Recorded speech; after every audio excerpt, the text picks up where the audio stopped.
Hi, we're going to talk about what we talked about today in Social Studies 10 with globalization. So, one of the things we said with globalization is essentially the world is becoming smaller. Though physically it's the same size, it's because of connection, it feels like it's becoming smaller.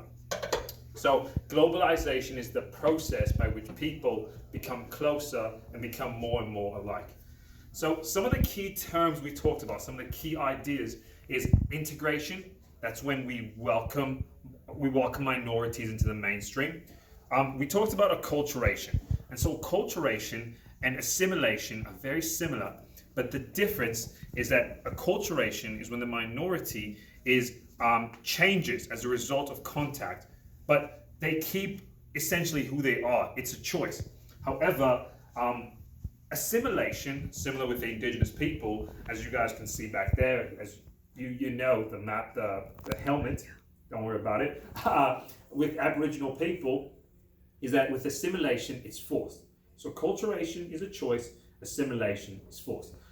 We talked about accommodation. So that's essentially when I make changes in order to make the minority comfortable. However, this in itself is quite controversial. Mind if I sit down? It's quite controversial because anytime we accommodate minorities, people feel as though they're losing who they are. And so accommodation can be really controversial because people feel like they're losing their identity. And that's why we have reasonable accommodation.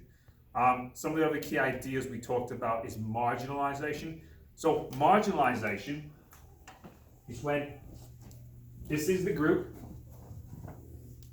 this is the dominant group, and essentially we leave people on the outside. And marginalization is super, super dangerous because anytime you leave someone on the outside, sometimes they react. And when they react, it's with violence, such as we talked about with the terrorist attacks in London a number of years ago. So those are some of the key ideas we talked about and some of the challenges and opportunities that globalization brings. Some other ones that you can review in your notes is cultural appropriation. That's essentially when I take elements of another's culture and I take it for myself. We also talked about integration, universalization, but all those are other key terms that you can review. The key ideas is that the world is becoming smaller. We need to accommodate people. Accommodation can be controversial because people feel like they're losing their identity, and the difference between acculturation and assimilation. Acculturation is a choice, assimilation is forced. And that's it.